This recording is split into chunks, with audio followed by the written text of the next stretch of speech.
நாங்க எல்லாமே எடுத்து வச்சிருந்தோம், நிச்சயமெல்லாம் பண்ணி வச்சிருந்தோம். எல்லாம் பண்ணி வச்சிருக்கும் போது இவங்க தான் அதை முதல்ல தொடங்கினாங்க. அது கூட இவ்வளவு காலதாமதம் ஆயிடுச்சு. 2 பிரிச்சு சொல்லுவாங்க. இவங்க காலத்துல மதுரைக்கு என்ன திட்டம் கொண்டு வந்தாங்க? எங்க காலத்துல எடப்பாடியார் மட்டும் 4 ஆண்டுகள்ல 8000 கோடி கொடுத்தார்.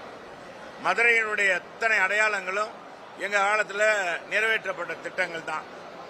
எனவே இந்த மாநகராட்சிக்கு ஏதாச்சும் அவங்க செஞ்சாங்களா என்பதை அதையெல்லாம் நீங்க தான் கேட்கணும். அதை கேளுங்க நீங்களும் கேட்க மாட்டேன்றீங்க. அதான் பணியில் முடியல.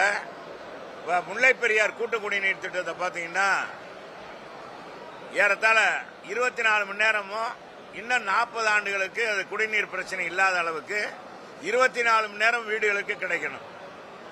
1 மணி நேரம் 2 மணி நேரம் இல்ல, 24 மணி நேரம் கிடைக்கணும். இதுக்காகத்தான் 39 மேல்நிலை தொட்டி கட்டப்பட்டு மொத்தம் ஏற்கனவே இருந்த 42 மேல்நிலை தொட்டி மூலமாக 82 மேல்நிலை தொட்டி மூலமாக மதுரை மக்களுக்கு 100 வார்டுகளுக்கும் தங்குதடையின்றி குடிநீர் கொடுக்கிற திட்டம்.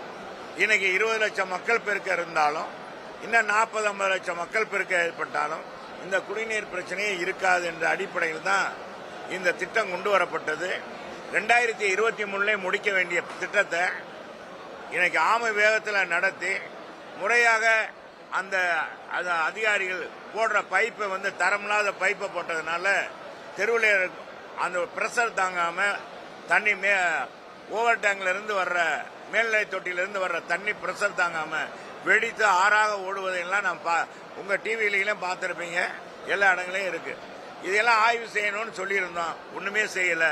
எங்க காலத்தில் கொண்டு வரப்பட்ட உங்களுக்கு தெரியும் இந்த ஸ்மார்ட் சிட்டி பணி கூட இன்னும் நிறைவேறாம இருக்கு. இன்னைக்கு வடக்கு பாத்தீங்கன்னா அண்ணா நகர்ல இருந்து வண்டியூர் வரைக்கும் இன்னைக்கு வரைக்கும் எந்த பணியும் நடக்கல என்பதையும் தெரிவிச்சுக்கிறேன்.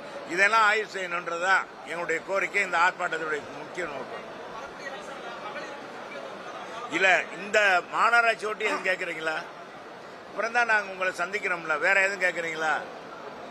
மாநகராட்சி பத்தியும் கேட்கறீங்களா? நீங்க மாநகராட்சியை பத்தியே கேட்க மாட்டீங்க. அதனால நீங்க போங்க.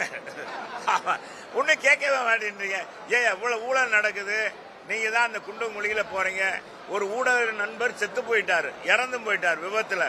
மழை வெள்ளத்துல அவர் போய் படம் பிடிக்க போனவர் அந்த பள்ளத்துல இறந்து போயிட்டார் மதுரையில. அது கூட ஒரு இது கிடையாது. ஆக மதுரையில மிக மோசமாக இருக்கு. வெயில் காலம் வர வந்துருச்சு. எனவே தண்ணி பற்றாக்குறை, நீர் பற்றாக்குறை வேற வருது. வைகை டேம்ல வர தண்ணி குறைவாக இருக்கிறது. எனவே இதையெல்லாம் இந்த மாநகராட்சி நிர்வாகம் முறையாக உடனடியாக மேயர், மண்டல தலைவர், நிலைக்குழு தலைவர்லாம் எடுக்கணும். இந்த கூட்டம் நடக்கணும் என்பதுதான் எங்களுடைய கோரிக்கை. சரி வாங்க, வேற ஒன்றும் நீங்களும் கேட்கறத நாங்களும் சொல்ல போறோம். எங்களுக்கு மாநகராட்சி என்னன்னா இதுதானே. என்ன தம்பி சொல்லு தலைவரே, வேற எதுவும் சொல்றீங்களா? வேற எதுவும் சொல்றீங்களா?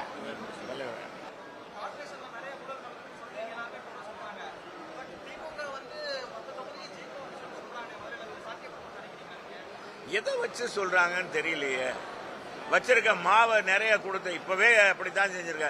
கோடை காலத்துக்கே பணம். கோடை காலத்தில் இத்தனையோ கோடைகள் வந்துச்சு. 22, 23, 24, 25 எல்லாம் வந்துச்சு. அப்பெல்லாம் கொடுக்கல முதலமைச்சர். அதே மாதிரி 22, 23, 24, 25 எல்லாம் பொங்கல் பரிசு கொடுக்கல, ரூபா கொடுக்கல. இதுக்கு தான் கொடுத்திருக்காரு. இந்த தேசிய ஜனநாயக கூட்டணியை பார்த்து நம்ம முதலமைச்சர் அரண்டு போயிட்டார், பயந்து போயிட்டார். அதன் அடிப்படையில் தான் அப்படி செய்யறாங்க.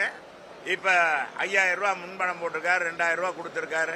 அப்படி இருந்து அவருக்கு திருப்தி இல்லை. எனவே மற்றதையும் எப்படியாச்சும் கவனிச்சிடலான்னு நினைப்பாங்கன்னு நினைக்கிறேன். வேற மக்கள் இன்னைக்கு எது கொடுத்தாலும் வாங்கிக்கிறாங்க. உங்க கையில இருந்தா கொடுக்கறாங்க. மக்களுடைய வரிப்பணத்தை கொள்ளையடிச்சிருக்காங்க, அதுல இருந்து கொடுக்கறாங்கன்னு தான் நினைப்பாங்க. வாங்க, போயிட்டு வாங்க. வாங்க தலைவா, கூட்டம் நடத்தின நேரம் ஆகுது.